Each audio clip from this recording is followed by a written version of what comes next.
es importante entender el concepto del estrés y vamos a entenderlo, que el estrés es la relación de carga-resistencia. Y esto es clave, el estrés es la relación de carga-resistencia. Somos capaces de cargar muchas cosas y resistir frente a ese embate de las cargas cuando tenemos unos recursos emocionales y unos recursos cognitivos para ser resilientes frente a la situación. Pero los niños apenas están desarrollando esas habilidades resilientes para soportar, en este caso, periodos de estrés demasiado altos que están generando, en este caso, el tema de la cuarentena. Los primeros niños quienes tienen patologías clínicas, como por ejemplo el autismo, el trastorno por déficit de atención, los trastornos de integración sensorial, los trastornos específicos del aprendizaje, que son patologías que hacen parte de los trastornos del neurodesarrollo. Primer grupo de niños. Y vamos a hablar de los niños que no poseen ninguna patología clínica, donde su desarrollo neurológico es un desarrollo normal. Ok, ¿qué pasa con los primeros niños? En los primeros niños hemos notado que los síntomas propios de las patologías clínicas que hacen parte del universo de los trastornos del neurodesarrollo, en este espacio de cuarentena los síntomas han aumentado. ¿En cuanto a qué? A la expresión sintomática.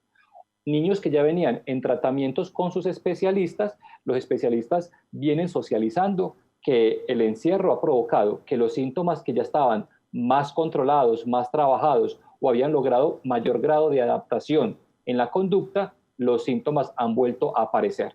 Es lo primero. Lo segundo, los niños que no poseen ninguna patología clínica. Son niños que tienen un desarrollo típico o normal. Encontramos expresiones. Uno es el tema del estrés.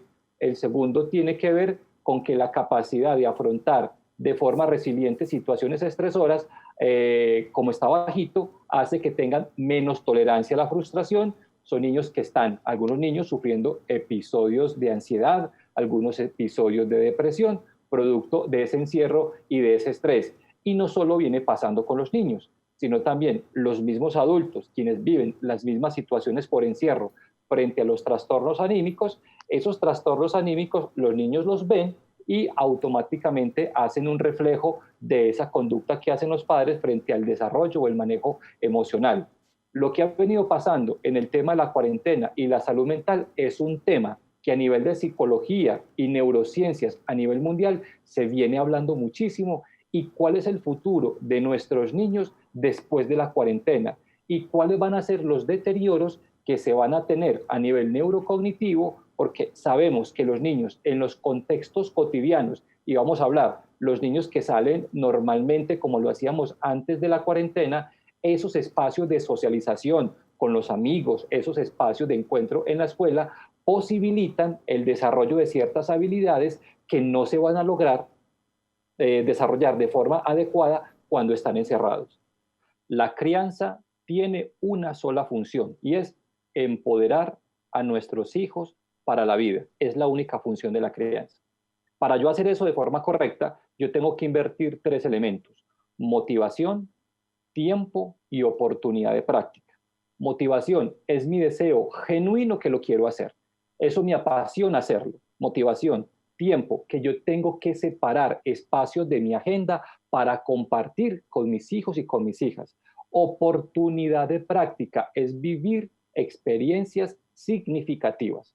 En ese orden de ideas, María Camila, sería tips, papás, esos espacios que nuestros hijos necesitan de acompañamiento, uno, hay que hacerlos de la mejor voluntad, con el mayor deseo, primer concepto. Segundo, es que en la agenda que tengo durante el día, yo tengo que buscar los espacios, los momentos significativos para compartir mi agenda con nuestros hijos. Y tercero, oportunidad de práctica, es vivir momentos significativos. Vivir momentos significativos es sentarme con mi hijo a tener una conversación.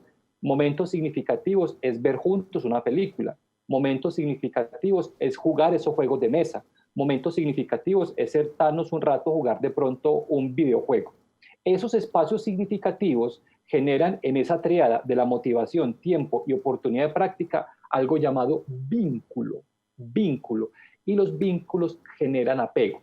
Y lo positivo del apego es que nuestros hijos que están al lado de nosotros en nuestras casas, en los tiempos de cuarentena, esos niveles de estrés de los que venimos conversando bajan, porque nuestros hijos sienten que son atendidos. Hay que dejarle claro a nuestros hijos en estos espacios que hay unos momentos que van a ser para ellos y otros momentos para los papás y mamás que están en teletrabajo que serán para el teletrabajo. Cuando somos explícitos en ese acuerdo con nuestros hijos son capaces de esperar su momento en el día para ser atendidos con todo el amor y con todo el respeto. Esos acuerdos son muy importantes porque muchas veces los papás partimos de un error craso y es pensar que nuestros hijos de 8, 9, 10 años tienen que entender la situación por la que estoy pasando como padre en cuanto al teletrabajo o que tienen que entender la situación que está pasando con el fenómeno mundial de la pandemia. Y no se logra con gritos, no se logra con regaños, se logra con concertación, se logra con conversaciones, se logra con motivación, tiempo y oportunidad de práctica, donde ellos van entendiendo paulatinamente lo que viene pasando y donde le ponemos a eso la esperanza. Y es que va a haber un momento histórico donde volveremos a las rutinas tradicionales y este tema de la cuarentena fue un tema de un momento difícil, pero un momento que todos vamos a superar como sujetos y como familia. He estado haciéndole acompañamiento a los procesos de varias instituciones educativas en el sector preescolar porque ha venido pasando algo y es la alta deserción de padres de familia de la escolaridad. ¿Por qué? Porque no les ha gustado el modelo tradicional frente a la virtualidad en la educación, lo cual es un error, sacar a nuestros hijos de ese modelo porque hay un tema que es fundamental y sobre todo nuestros niños en la primera infancia. Son niños que están en desarrollo, ¿ok? Y el cerebro únicamente logra niveles óptimos de desarrollo gracias a la estimulación. Si no existe estimulación neurocognitiva, no hay la posibilidad de formar redes neurológicas.